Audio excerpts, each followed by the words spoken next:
اچھا بچے سوری پچھلی والی ویڈیو کے لیے وہ ویڈیو جو ہے وہ کٹ ہو گئی تھی. سو ہم لوگ بات کر رہے تھے کہ کس طرح یہ جو شوگرس ہیں یا لیکٹولوز ہیں یہ باڈی کے اندر کس طرح سے ایکٹ کرتے ہیں. لائک یہ دیکھیں یہ شوگرس ہیں, پہلے پازیٹیو چارجز تھے, then now we have sugars. سو اب شوگرس آ گئی ہیں, سو اس وجہ سے سلیوٹ کی کنسنٹریشن انکریز ہو گئی ہے, جس کی وجہ سے water will move inside due to the process of osmosis. ٹھیک ہے. Now there is another advantages of using lactulose which I will share you when I taught you about the uses of it. Now the next thing is the alcohol.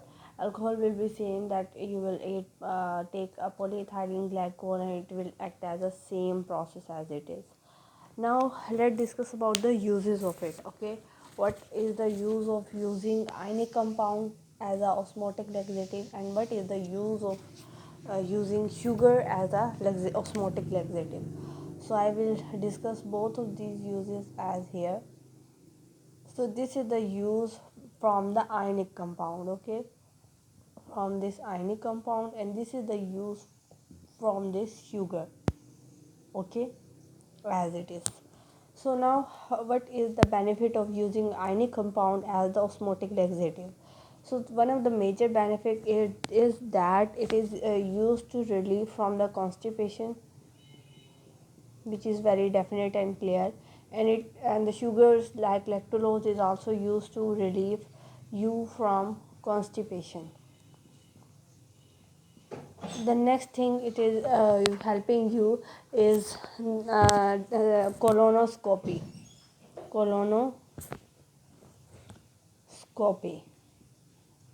So colon mean the part of your intestine which is colon, and scopy mean to study. So the iron forming compound is used to study the colon because they are ejaculating all the fecal matter which is present in your colon and helping in order to study them. So in order to study a colon we need a full empty colon. Next, it is also helping when we are surgerying a gut. So whenever you have to take the surgery of gut, you will give the patient that ionic compound as the osmotic laxative.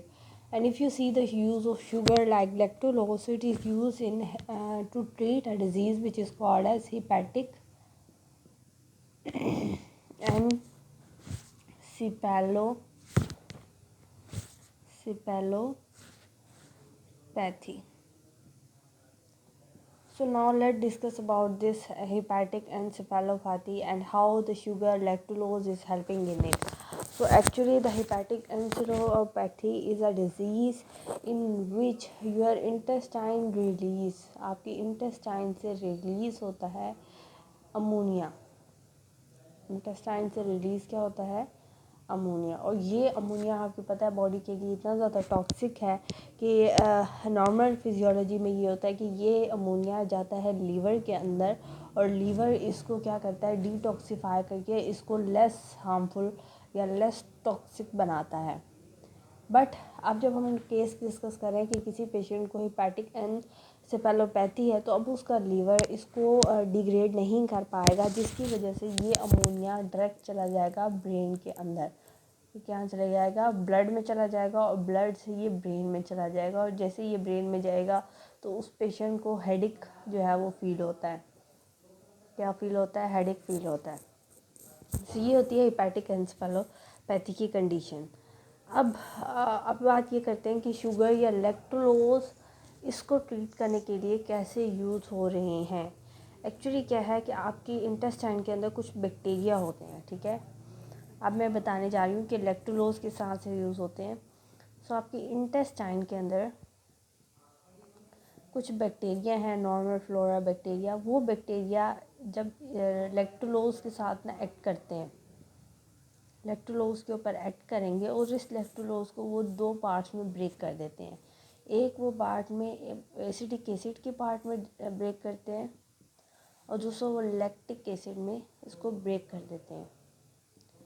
اب ascetic acid اور lactic acid کے produce ہونے کا ہمیں فائدہ یہ ہوتا ہے کہ یہ جو دو ایسڈس ہیں, یہ دو ایسڈ آپ کے امونیا کے ساتھ ریئیکٹ کرتے ہیں. ٹھیک ہے, آپ کے یہ دو امونیا کے ساتھ ریئیکٹ کریں گے اور ان کو بنا دیں گے امونیم آئن NH4 پازیٹیو. جب یہ بن جاتا ہے نا تو یہ ہماری باڈی کے لیے لیس ٹاکسک ہے، مینس کہ یہ آپ کے برین میں نہیں جائے گا، سو اس کی برین میں انٹری نہیں ہوگی اور پیشنٹ کو ہم ہیپیٹک انسیفیلوپیتھی اور ہیڈک سے بچا لیں گے. ٹھیک ہے، سو اس طرح سے ہم لیکٹولوز کو یوز کرتے ہیں اور اس کو یوز کرتے ہوئے ہیپیٹک انسیفیلوپیتھی کو ٹریٹ کرتے ہیں. سو یہ تھی ہماری ایگزامپل اوسموٹک لیگزیٹیوز کی. نیکسٹ جو لیگزیٹیو کی ٹائپ آ جاتی ہے وہ ہم لوگ ڈسکس کر لیتے ہیں لوبریکینٹس کو. اچھا، ایک چیز رہ گئی ہے کہ جتنے بھی لیگزیٹیوز ہیں ان کے اگر آپ کو سائیڈ ایفیکٹ کی بات کرتے ہیں وہ بات کرتے ہیں کہ سائیڈ ایفیکٹ بتائیں. ظاہر بات ہے ہر ڈرگ کے سائیڈ ایفیکٹ ہیں. سو جب بھی لیگزیٹیوز کے سائیڈ ایفیکٹ کی بات آئے گی نا، چاہے وہ کسی بھی ٹائپ کا لیگزیٹیو ہو، اوسموٹک ہو، چاہے وہ اسٹو سافٹنر ہو، چاہے وہ بلک لیگزیٹیو ہو، آپ نے دو ہی اس کے سائیڈ ایفیکٹ بتانے. ایک تو یہ ڈی ہائیڈریشن کاز کرے گا، اور دوسرا الیکٹرولائٹس کا امبیلنس آپ کی باڈی کے اندر سین ہوگا. سو الیکٹرولائٹس کی اسپیلنگ آپ کو دیکھ لیجیے گا. سو الیکٹرولائٹس کے امبیلنس آپ کو دیکھنے کو ملے گا. ٹھیک ہے، سو یہ دو سائیڈ ایفیکٹ جو ہیں وہ آپ کو اس میں دیکھنے کو ملیں گے. دوسرا، اوسموٹک لیگزیٹیو کی ایک کنٹرا انڈیکیشن ہے. میں نے کہا تھا کہ کنٹرا انڈیکیشن کا ورڈ میں جہاں بھی یوز کروں گی سو اس کا مطلب کیا ہوگا کہ کس کیس میں آپ یہ اوسموٹک لیگزیٹیو نہیں دے سکتے. سو اگر پیشنٹ کو ہارٹ ڈیزیز ہے، کوئی بھی ہارٹ کی ڈیزیز ہے، تو آپ اس کو